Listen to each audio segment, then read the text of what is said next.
So we got a brand new series in the Pretty Little Liars TV show franchise, and I'm here to finally give my thoughts on this because I've been waiting for this show all year.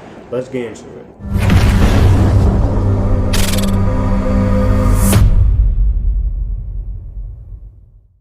Hello guys, my name is Joshua, and welcome to Future Filmmaker 40 Reviews, where we talk movies, TV shows, and music. And I'm here to talk about the newest TV show in this franchise and the second spin-off in the Pretty Little Liars TV show franchise, Pretty Little Liars: The Perfectionists. Liars: The Perfectionists is set a few years after the events of the original Pretty Little Liars, and you have three college friends struggling with the stress of being overachievers in the picturesque town of Beacon Heights. And these three teenagers are Caitlin Park, Ava Jalali, and I forgot the other boy. It's been a few months since I watched it, but I know the other character.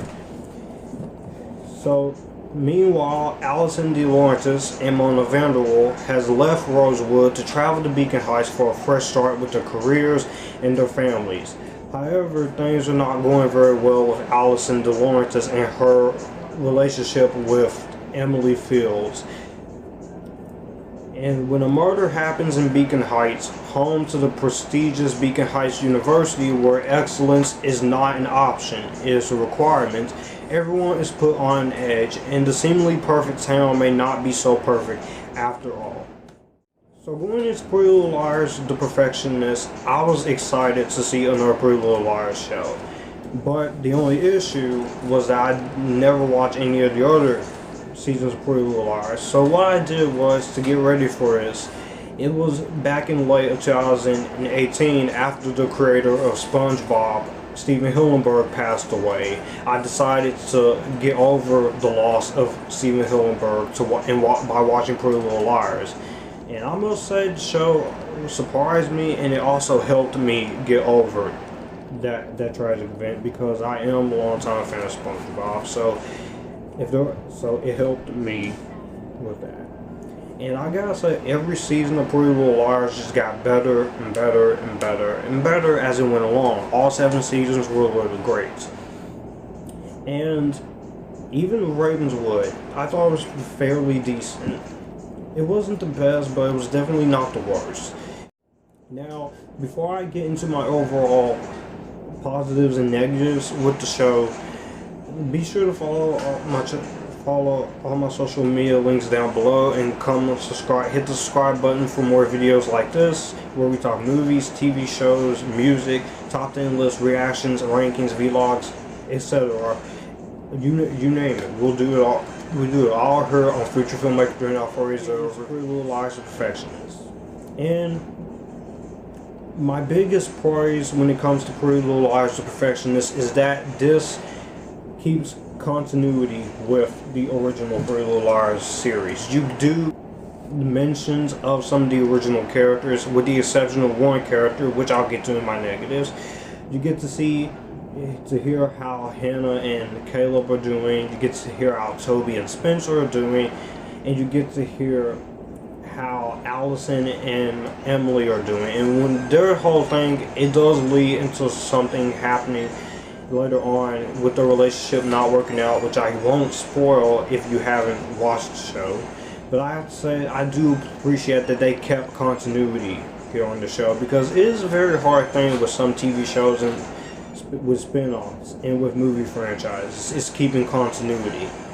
And it's not that hard to keep continuity nowadays in the movie if you don't ignore the events of your last movie. The way that they kept continuity between this and the original Pretty Little Liars, I thought was very fascinating. It was very intriguing.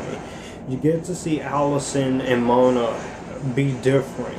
Allison is wanting to leave the mean girl that she was behind, and she becomes a teaching assistant at Beacon Heights University.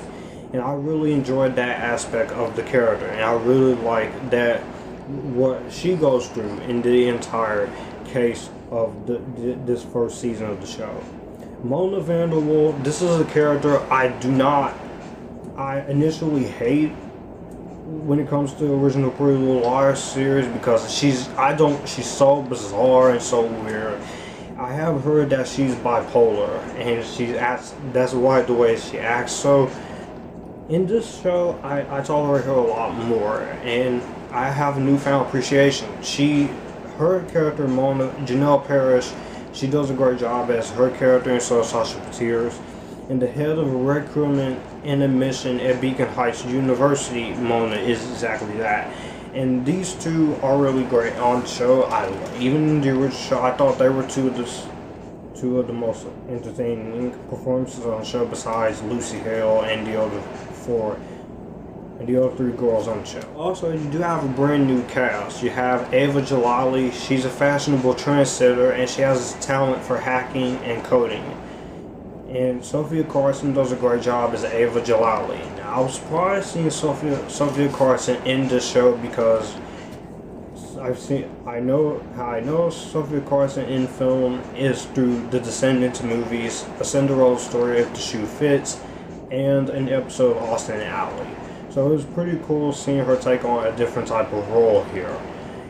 She's playing the college student with talent for hacking and coding, and she does a great job with that. You also have Caitlin Parker Lewis, played by Sydney Park. She's an intelligent daughter of two overachieving moms, and she was great as well. You also have a talent cellist in the case of Dylan Walker, and he's very critical of himself. And I found his character a lot more interesting because he's critical of himself. The other two new characters are very interesting too. You also have Taylor Hotchkiss and Jeremy Beckett, and Claire Hotchkiss, played by Haley Aaron, Graham Thomas Keane, and Kelly Rutherford. And you also have some recurring characters on the show, and so all the acting alone on the show is really great. Each of the episodes are really well done. You get a lot of twists and turns, a lot of build up to each episode as the series go along, and that's what I really appreciate with this Pretty Little Liars TV series franchise, is that each TV show keeps the one thing that I like to see, the twists and turns going, and that's why I appreciate when it comes to Pretty Little Liars and Perfectionists. Also, the direction on this show, you never know what's going to happen, and it's like a mystery show that keeps you guessing. It's like you're watching one of those crime shows on Investigation Discovery, and you don't know what's going to happen. But except in the case of this, since it's on freeform, you can't have as much brutality as Investigation Discovery does. But that's what it feels like a lot as you're watching the show. Also, I must admit, the music choices are very well done. I really think this TV show is beautifully shot, beautifully edited, and like I said, the performances are great.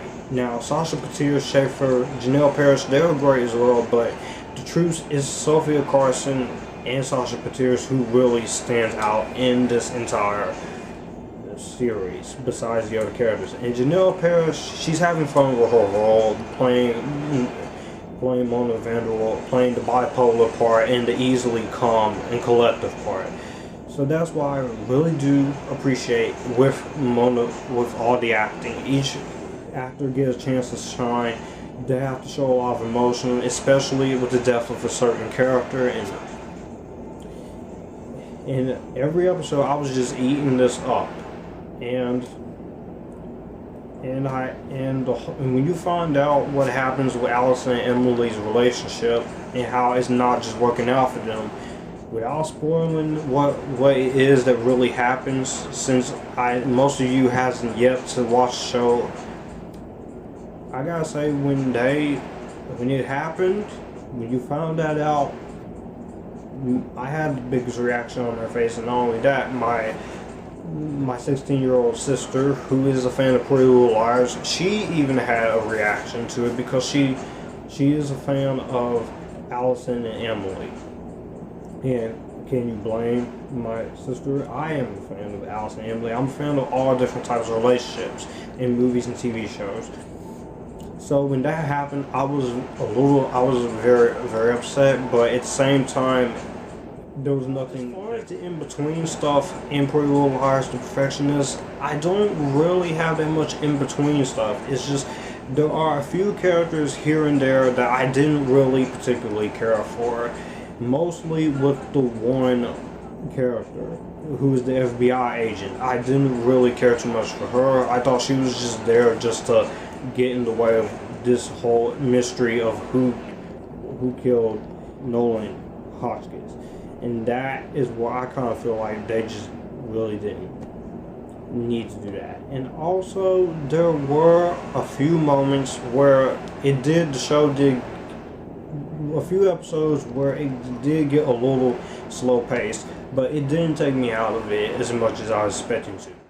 If I have any negatives with Pretty Little Liars, The Perfectionists, I think the only negative I have is two negatives actually. Is that the first negative, it does take a while for the series to get going. And I get that, you're trying to set everything up, you're trying to set up what this whole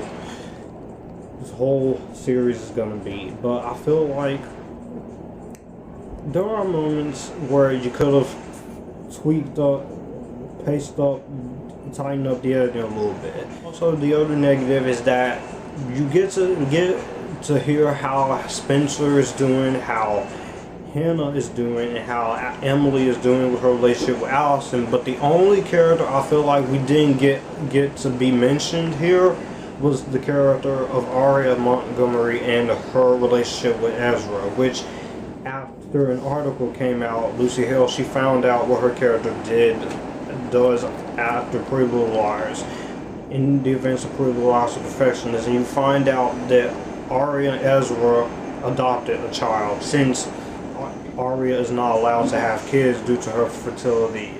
Before I get into my final thoughts on Pretty Little Liars, The Perfectionists, be sure to follow my all of my social media links down below. Come on down and subscribe to the channel for more epitastiness and more videos like this. Be sure to like, comment, and share and retweet this video, and be on the lookout for more stuff that I do on the channel.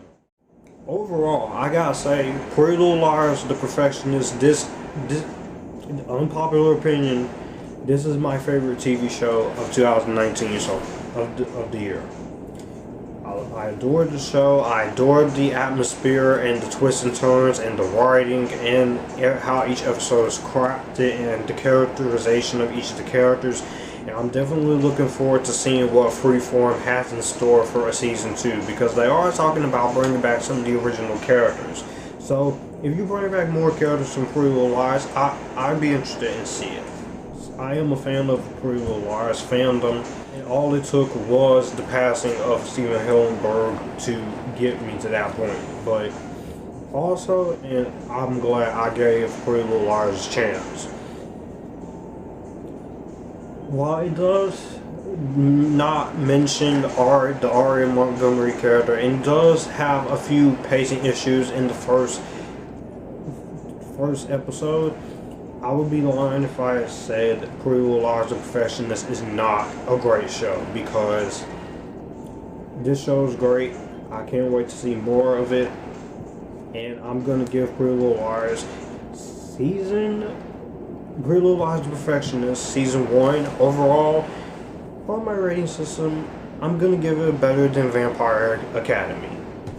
So that was my TV show review for Season 1 of Pretty Little Liars, The Perfectionists. I will have more TV shows to talk about, such as Cloak and Dagger, Chilling Adventures of Sabrina, Riverdale, and the last season of Game of Thrones, which I know a lot of people didn't like. And I also do plan to talk about the TV series of Star. So look, be on the lookout for those and more movie reviews and TV shows, all that sort of stuff along the way. Be sure to follow my social media links down below. Comment down below what you think of Pretty Little Liars, The Perfectionists. Do you like it? Do you hate it? And I will see you guys in more videos. You guys keep cool and join the epic task.